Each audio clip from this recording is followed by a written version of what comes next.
মিঠুজ ওয়ার্ল্ডে আপনাদের স্বাগত জানাই। প্রায় 2.5-3 বছর পরে, মেয়ের বিয়ের আগে করতাম, এখন আর অনেক দিন করিনি।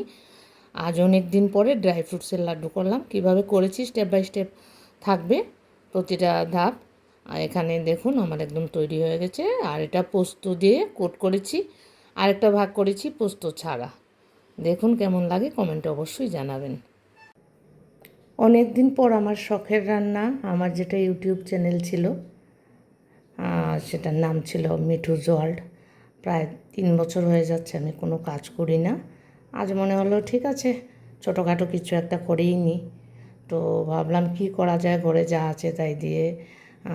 তারপরে মনে হলো ঠিক আছে, আমি তো ড্রাই ফ্রুটস এমনি খেতেই থাকি, তাহলে এগুলো সব একসঙ্গে করে একটা শুকনো নাড়ু করে রাখা যায়, যেটা মাঝে মধ্যে আমি ক্যারিও করতে পারি, ঘরেও রাখতে পারি, আর হেলদি তো বটেই।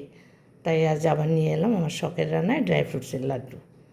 তো এখানে আমি ইনগ্রিডিয়েন্টসগুলো নিয়েছি, সবগুলো একখানে করে রেখেছি আপনাদের সুবিধার জন্য।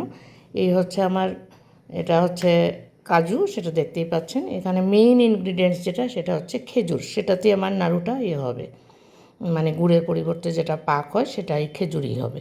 এখানে আছে আমন্ড, আমন্ড কুচি করে নিয়েছি। আর এখানে আছে সাদা তিল আর ফ্লেক্স সিডস, এগুলোকে একটু ড্রাই রোস্ট করে নিয়েছি। এখানে এটাও পোস্তটাকেও একটু ড্রাই রোস্ট করে নিয়েছি।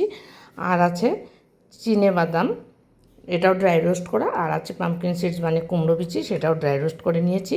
এখন আমি সব কিছু মিলে উনুনে যে কাজটা সেটা করছি, খুব ছোট্ট করে করব। দেখে নিন প্লিজ, স্টেপ বাই স্টেপ দেখুন। আমি এখানে গ্যাসটা জেলে ফ্রাই প্যানটা বসিয়ে গরম করে নিয়েছি। এবারে এটাতে এই 1 চামচ পরিমাণ, 1 টিস্পুন ঘি দিয়েছি। ঘিটা একটুখানি আমি এটাকে গলে গেলে তারপর খেজুরটা দিয়ে দিচ্ছি। এবার আমি খেজুরটা পুরোটা এটাতে দিয়ে দিলাম। এটাকে খুব ভালো করে মিক্স করে নরম করে নিতে হবে। হিটটা একটু কম রাখলেই ভালো, আস্তে আস্তে করা যাবে। এবার আমি এটাতে একটা একটা করে সবগুলো দিয়ে দিচ্ছি। প্রথমে দিয়ে দিয়েছি কাজু, তারপর দিলাম পাম্পকিন সিডসটা,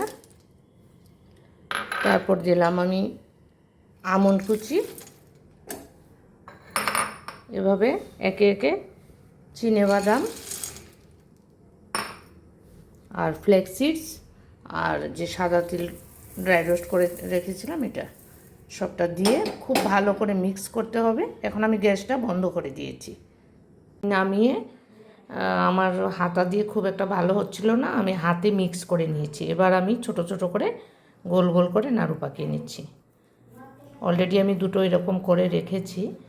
এইভাবে খেজুরের ইয়েতে আঠা হয়ে গেছে, ব্যাস। এবার ছোট ছোট করে এরকম করে নাড়ু পাকিয়ে নিলেই অনেকটাই রেডি হয়ে গেল। এখন আমি এগুলো করে নিয়েছি, এই দেখুন। এখন পোস্তর মধ্যে একটু কোট করে নিচ্ছি। এভাবে কোট করে একটা একটা করে সাজিয়ে নেব। এখন পোস্তটা এই জন্যই রেখেছিলাম, পোস্তটার মধ্যে কোট করে নিচ্ছি পুরোটা।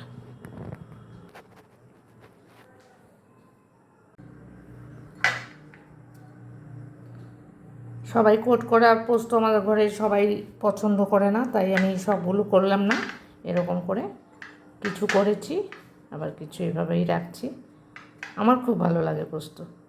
দেখুন সবগুলো করা হয়নি।